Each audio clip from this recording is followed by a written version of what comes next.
मागण्यांसाठी किसान सभेनं long march काढलेला आहे। हे लाल वादळ थोड्याच वेळात नाशिकच्या जिल्हाधिकारी कार्यालयामध्ये पोहोचणार आहे। आदिवासी बांधव आणि शेतकरी मार्चमध्ये सहभागी झाले। वन हक्क संरक्षण कायदा लागू करा, पेसांतर्गत असलेली रिक्तपदं तातडीनं भरा, या प्रमुख मागण्यांसह इतर काही मागण्या घेऊन हा लॉंग मार्च काढण्यात आलाय। माजी आमदार JP गावित आणि किसान सभेच्या काही नेत्यांच्या नेतृत्वाखाली हा लॉंग मार्च निघालेला आहे।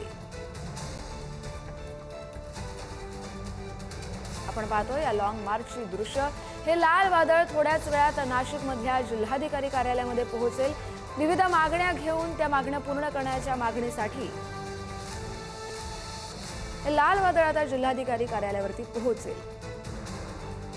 किरण ताजने आपले प्रतिनिधी आपल्याला या मोर्चाबाबतचे अपडेट्स देतात। किरण, सध्या हा लॉंग मार्च कुठपर्यंत पोहोचलेला आहे?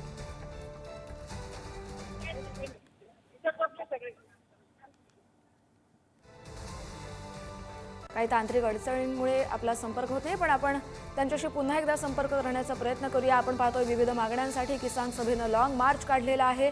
अनेक वयोवृद्ध आपल्याला या मोर्चामध्ये सहभागी झालेले दिसतात। पुन्हा एकदा जाऊयात, आपले प्रतिनिधी किरण ताजणे आपल्याबरोबर जोडले गेलेले आहेत। किरण, हा लॉंग मार्च कुठपर्यंत पोहोचलाय?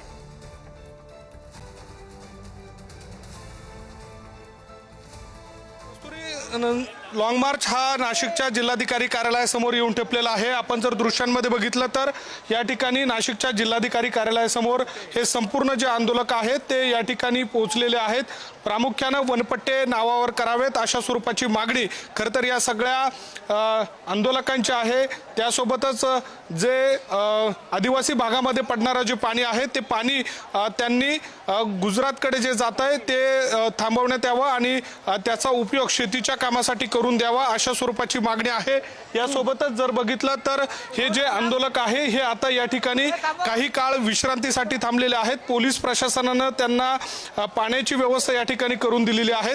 खरं तर मसरूळ परिसरातून तर ते थेट नाशिकच्या जिल्हाधिकारी कार्यालयापर्यंत हे या ठिकाणी चालत आलेले आहेत। त्यामुळे थोडीशी विश्रांती घेऊन पुन्हा एकदा हे मुंबई आग्रा महामार्गाच्या दिशेने कूच करणार आहे।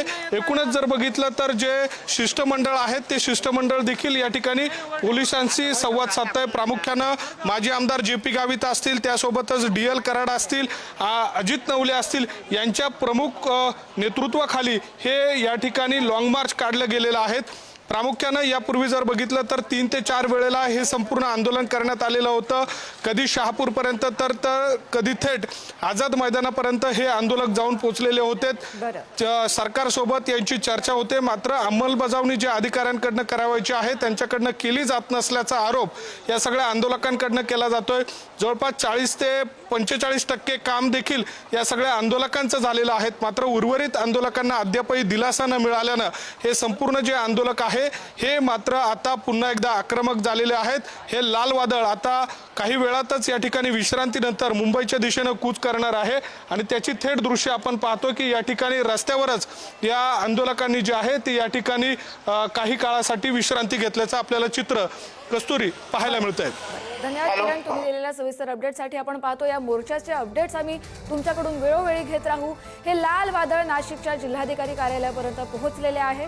अनेक प्रमुख मागण्या आहेत। याआधी देखील इतर वेळा आंदोलन केलेलं आहे, मात्र मागण्या पूर्ण न झाल्यानं, पूर्णत्वास न गेल्यानं अखेर आदिवासी बांधव आणि शेतकऱ्यांनी किसान सभेनं लॉंग मार्च काढलेला आहे।